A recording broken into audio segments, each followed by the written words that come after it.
দুইটা হচ্ছে নড়াইল দুই হচ্ছে মাস্টারপিট যে আচ্ছা। আসনটা ছিল। আসলে বিগত সময়ে তো নির্বাচন কিভাবে হয়েছে আমরা কম বেশি সবাই জানি। হুম।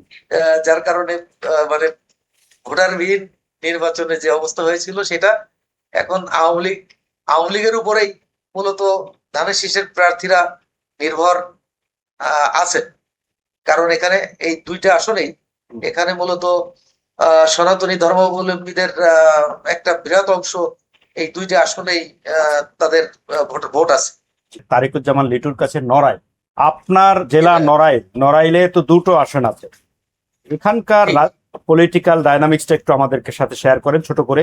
আসলে নড়াইল মূলত আওয়ামী লীগের দুর্গ হিসেবে খ্যাত ছিল। এই 24শে আগস্টের পট পরিবর্তনের পরে এখানে মূলত যে অবস্থা শুরু হয়েছে তাতে দেখা যাচ্ছে যে বিএনপি এবং জামাতের ভিতরে মূল প্রতিদ্বন্দ্বিতা আসবে। তবে নড়াইল দুই আসনে একটা বিদ্রোহী প্রার্থী হওয়ার কারণে এখানে ভোটের হিসাব নিকাশ একটু পাল্টে যাচ্ছে। যিনি নড়াইল দুই আসনে এখানে জামাতের প্রার্থী আছেন, আর বিএনপির প্রার্থী আছেন এজেড এম ফরিদুজ্জামান ফরহাদ। তিনি এনপিপির এক সময়কার সভাপতি ছিলেন। আর স্বতন্ত্র প্রার্থী হিসেবে এখানে নির্বাচন করছেন সদ্য বহিষ্কৃত জেলা বিএনপির সাধারণ সম্পাদক মোহাম্মদ মনিরুল ইসলাম। তিনি কলস প্রতীক নিয়ে নির্বাচন করছেন। আর জামাত ইসলামীর যিনি আতাউর রহমান। প্রার্থী আতাউর রহমান ইনি হচ্ছে কেন্দ্রীয় সুরা সদস্য। তো এখানে মূলত আওয়ামী লীগই এ যাবৎকালে যতগুলো নির্বাচন হয়েছে আওয়ামী লীগ নির্বাচনে অংশ নিয়েছে। তাতে জাতীয় পার্টি এরশাদ সাহেবের সময় দেখা গেছে যে তখন জাতীয় পার্টির প্রার্থীরা বিজেপি হয়েছেন, কিন্তু স্বাভাবিক নির্বাচনে দেখা গেছে এ পর্যন্ত মূল নির্বাচনে এখানে আওয়ামী লীগরাই বিজয়ী হয়েছেন। পরবর্তীতে যারা ক্ষমতায় এসেছেন ওই উপনির্বাচনে সেটার পরিবেশ দেখা গেছে ভিন্ন। যারা রাষ্ট্রীয় ক্ষমতায় এসেছেন তারাই এখানে নির্বাচিত হয়েছেন ইতিপূর্বে। আর বর্তমান যে প্রেক্ষাপট নড়াইল দুই আসনে সেটা এখন আমার আমার ব্যক্তিগত মতামত নয়, স্থানীয় ভোটার রাজনৈতিক নেতৃবৃন্দ এখানে যেহেতু জেলা বিএনপির সদ্য বহিষ্কৃত সাধারণ সম্পাদক উনি খুব আগে থেকেই নির্বাচনী প্রচার অভিযান চালিয়ে গিয়েছিলেন। পরবর্তীতে একবার মনোনয়ন দিয়েছিলেন ধানের শীষের, কিন্তু শেষ মুহূর্তে এসে এই মনোনয়নটা পরিবর্তন করা হয়। মনোনয়ন পরিবর্তন করার পরে উপজেলা জেলা বিএনপির অনেক নেতাই তার পক্ষে মূলত নির্বাচনী প্রচার অভিযান চালায় এবং এক পর্যায়ে 6 জন উপজেলা থানা সভাপতি সেক্রেটারি, পৌর সভাপতি সেক্রেটারি এরকম নড়াইল এবং লোহাগড়ার দিয়ে 6 জনকে কেন্দ্র থেকে বহিষ্কার করা হয়। তারপরে তাদের আগ্রহটা আরো বেড়ে যায় তার পক্ষে নির্বাচন করার। সেক্ষেত্রে দেখা গিয়েছে যে এ পর্যন্ত বিভিন্ন এলাকায় যারা ভোটার আছেন তারা মূলত এই মনিরুল ইসলামকে মনে করেন যে সে হচ্ছে তৃণমূলের নেতা। এর কারণ হচ্ছে তার বাড়ি একাধিকবার ভাঙচুর হয়েছে বিগত সরকারের সময়ে। সে এই 17 বছর প্রায় পলাতক অবস্থায় জেলও খেটেছেন একাধিকবার। এই কারণেই তৃণমূল পর্যায়ের নেতৃবৃন্দ তার প্রতি দুর্বল আছে। তবে এই গতকাল থেকে আবার ধানের শীষের কিছুটা জোয়ার আসতেছে। যেটা দেখা যাচ্ছে সেটা হচ্ছে যে এই যে স্বতন্ত্র প্রার্থী তার লোকজন কিছু কিছু লোকজন আবার ধানের শীষের পক্ষে চলে যাচ্ছে। এক্ষেত্রে যেটা অবস্থান, এখানে জামাত 3 নম্বর দল হিসেবেই ছিল ইতিপূর্বে, কারণ আওয়ামী লীগ বিএনপি তারপরে জামাত ইসলামী। এখন যেটা হয়ে গেছে সেটা হচ্ছে যে আওয়ামী লীগ না থাকার কারণে এই ভোটটা আলটিমেটলি বিএনপি বা স্বতন্ত্রের দিকে যাওয়ার কথা, বিশেষ করে বিএনপির দিকে যাওয়ার কথা। আচ্ছা, এখানে যেটা দেখা যাচ্ছে তারিকুজ্জামান লিটু, এখানে আরেকজন স্বতন্ত্র প্রার্থী আছেন নারী দেখি, ফরিদা ইয়াসমিন। উনি কোন? না, ওনার ফরিদা ইয়াসমিনের ওনার তেমন কোনো প্রচার অভিযানই চোখে পড়েনি।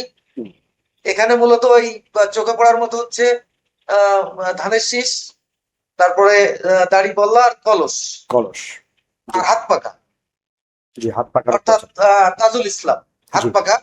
ইনি এই কয়জনেই প্রচার দেখা গেছে। আর বাকিগুলো যেটা লাঙ্গুল আছে তারপরে ওই ফরিদা ইয়াসমিন তো জাহাজ মার্কা, হুম। তারপর ট্রাক আছে নুর ইসলাম সাহেবের। 8 জন প্রার্থী, এনাদের 8 জন, তেমন 8 জন প্রার্থী, ঠিক আছে, আমরা জানি। হ্যাঁ 8 জন, টোটাল 8 জন, লড়াই 1 এবং 2-এ 8 জন করেই প্রার্থী। আচ্ছা, আমরা 2 মানে মোট বুঝলাম। 16 জন প্রার্থী। জি জি, 2 বুঝলাম। এখন যেটা আসছে 2-এ যদি এখানে এই ধানের শীষের কলস, যে স্বতন্ত্র বিদ্রোহী স্বতন্ত্র আর কি, হুম। এনাদের ভোট কাটাকাটির কারণে এখানে যদি জামাত ইসলামী দাড়িপাল্লা নিয়ে বেরিয়ে মানে নির্বাচিত হয়ে যান, তাহলে অবাক হওয়ার কিছুই থাকবে না। মানে এত তীব্র এখানে যে প্রতিযোগিতা। পরিবেশ সৃষ্টি হয়েছে, জি জি। আচ্ছা, আমরা এক মানে আসন, এটা ভোটারদের অভিমত। আচ্ছা, আর নড়াইল একে- নড়াইল একে যেটা- 1-এ তো এর আগে এমপি ছিলেন বোধহয় মাশরাফি বিন মুর্তজা, তাই তো? না না, নড়াইল 2-এ ছিলেন মাশরাফি বিন মুর্তজা। মুর্তজা, আচ্ছা, 2-এ ছিলেন মাশরাফি বিন মুর্তজা। ওনার ভোটাররা কোন দিকে? 1-এ ছিলেন হচ্ছে আচ্ছা, মাশরাফি ভোটাররা কোন দিকে? ভোটাররা এখন এখন মাশরাফির যে ভোটাররা, তারা এখন মূলত 2 ভাগে বিভক্ত হয়ে যাওয়ার মতো অবস্থা হয়ে গেছে। হুম। কেউ স্বতন্ত্র, কেউ ধানের শীষ, আচ্ছা। এরকম একটা অবস্থায় চলে গেছে। যার কারণে এখানে জামাত বের হলেও অবাক হওয়ার কিছু থাকবে না। আচ্ছা, মানে বর্তমান যে একের কথা বলছিলেন, একের কি অবস্থা? বিশ্বাস জাহাঙ্গীর আলম ওখানে- বিএনপির প্রার্থী আর ওবায়দুল্লাহ হচ্ছে জামাত ইসলামের প্রার্থী। স্বতন্ত্র দেখছি আছে 4 জন। হ্যাঁ, স্বতন্ত্র 4 জন। এর ভিতরে বিএম নাগিব হোসেন, উনি জিয়া পরিষদের নেতা ছিলেন নড়াইলেরই, কিন্তু উনি এই 3-4 দিনের মতো হলো উনি নির্বাচন ছেড়ে দিয়েছেন, কারোর পক্ষেও না কারোর বিপক্ষেও না।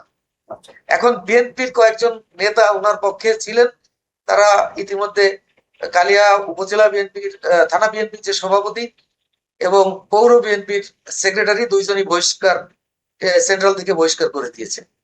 আচ্ছা। এখন তারা মূলত যেটা শোনা যাচ্ছে, এই 2 নেতা সহ তাদের কিছু সমর্থক আছে, তারা ওই দাড়িপাল্লার দিকে ঝুঁকে যাচ্ছে বলে এরকম অভিযোগ পাওয়া যাচ্ছে।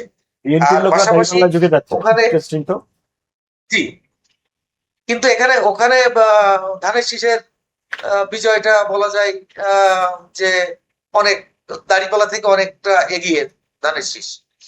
এর কারণ হচ্ছে ওখানে অনেক আওয়ামী লীগের নেতাকর্মী ইতিমধ্যে ধানের শীষের পক্ষেই ভোট চাচ্ছেন।